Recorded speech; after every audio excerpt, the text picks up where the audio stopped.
उशीर झाला Kamala sir, supreme कोर्टानं ईडीच्या कारवाईबद्दल ताशेरे उडले. सुप्रीम कोर्टानं असं म्हणलं की ईडी जी कारवाया करतात ना ते संविधान आणि संघराज्य त्याचं उल्लंघन आहे. मला असं वाटतं वारंवार हीच भूमिका आम्ही मांडत आलेलो आहोत. ईडी मनमानी करते, केंद्र सरकारच्या दबावाखाली काम करते. ज्या पद्धतीनं अटक करणं, अटक केल्यानंतर वर्ष 2-2 वर्ष जामीन न देण्यासाठी प्रयत्न करणं आणि या सगळ्या गोष्टी जर बघितल्या तर ईडी ही केंद्र सरकारची पटीक झालेली आहे आणि सुप्रीम कोर्टाने याच्याविषयी भूमिका मांडली. मला असं वाटतं याचं स्वागत सगळ्यांनाच केलं पाहिजे. सर, अंदाज समितीवरती जे काही आरोप झालेले आहेत धुळ्यामध्ये पैसे घेण्याचे, त्यावरून CM साहेबांनी सांगितलं की आम्ही SIT लावलेली आहे, पण ते पारदर्शी तपास होईल काय संदर्भात? हे तर सत्य आहे की अंदाज समितीचा दौरा आहे, तिथं काही रक्कम कोट्यवधी रुपयाची रक्कम सापडलेली. ही रक्कम का आली, कोणी आणली, रूम कोणाची होती?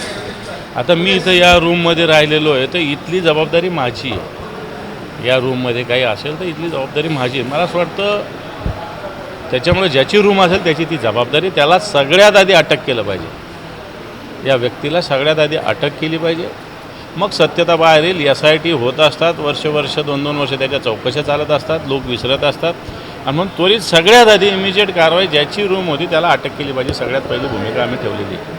अर्जुन खोतकर असं म्हणतात की आमचा काही त्याच्यामध्ये रोल नाही, आम्हाला बदनाम करण्यासाठी हे षडयंत्र आहे. हे अर्जुन खोतकर काय म्हणतात मला माहिती नाही, पण ही रूम कोणाची होती? उद्या मला सांगा, ही माझी रूम आहे, माझ्या रूममध्ये काही कसं असू शकतं. असेल तर मी यायच्या आधी आणून कोणी ठेवलं का? समजा ठीक आहे, त्याला माझं मी त्याला माझं नाही मी म्हणेल, मग मी यायच्या आधी कोणी ठेवलं का इथल्या अधिकाऱ्यांनी, कोणी काय, हे पण बघितलं पाहिजे ना. आता ही दुनिया आहे, CCTV आहेत, कुठून काय काय येतं, सगळ्या गोष्टी स्पष्ट होतात. त्याच्यामुळे अर्जुन खोतकर जरी म्हटले असेल तर अर्जुन खोतकर त्या कमिटीचे चेअरमन आहेत. ती कमिटी त्या गेस्ट हाऊसला थांबणार होती आणि त्या गेस्ट हाऊसला हा पैसा सापडलेला आहे.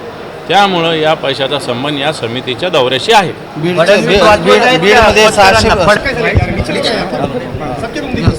उशीर झाला कमला सर, सुप्रीम कोर्टानं ईडीच्या कारवाईबद्दल ताशेरे उडले. सुप्रीम कोर्टानं असं म्हणलं की ईडी जी कारवाया करतात ना ते संविधान आणि संघराज्य त्याचं उल्लंघन आहे.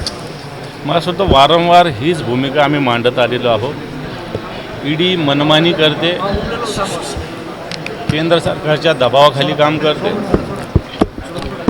ज्या पद्धतीनं अटक करणं, अटक केल्यानंतर वर्ष 2-2 वर्ष जामीन न देण्यासाठी प्रयत्न करणं आणि या सगळ्या गोष्टी जर बघितल्या तर ईडी ही केंद्र सरकारची पटीक झालेली आहे आणि सुप्रीम कोर्टाने याच्याविषयी भूमिका मांडली. मला असं वाटतं याचं स्वागत सगळ्यांनाच केलं पाहिजे. सर, अंदाज समितीवरती जे काही आरोप झालेले आहेत धुळ्यामध्ये पैसे घेण्याचे, त्यावरून CM साहेबांनी सांगितलं की आम्ही SIT लावलेली आहे, पण ते पारदर्शी तपास होईल काय संदर्भात? हे तर सत्य आहे की अंदाज समितीचा दौरा आहे, तिथं काही रक्कम कोट्यवधी रुपयाची रक्कम सापडलेली. ही रक्कम का आली, कोणी आणली, रूम कोणाची होती?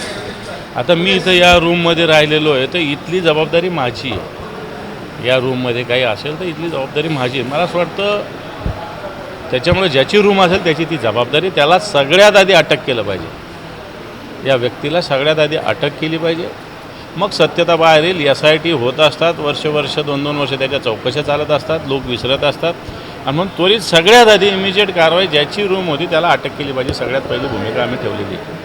अर्जुन खोतकर असं म्हणतात की आमचा काही त्याच्यामध्ये रोल नाही, आम्हाला बदनाम करण्यासाठी हे षडयंत्र आहे. हे अर्जुन खोतकर काय म्हणतात मला माहिती नाही, पण ही रूम कोणाची होती? उद्या मला सांगा, ही माझी रूम आहे, माझ्या रूममध्ये काही कसं असू शकतं. असेल तर मी यायच्या आधी आणून कोणी ठेवलं का? समजा ठीक आहे, त्याला माझं मी त्याला माझं नाही मी म्हणेल, मग मी यायच्या आधी कोणी ठेवलं का इथल्या अधिकाऱ्यांनी, कोणी काय, हे पण बघितलं पाहिजे ना. आता ही दुनिया आहे, CCTV आहेत, कुठून काय काय येतं, सगळ्या गोष्टी स्पष्ट होतात. त्याच्यामुळे अर्जुन खोतकर जरी म्हटले असेल तर अर्जुन खोतकर त्या कमिटीचे चेअरमन आहेत.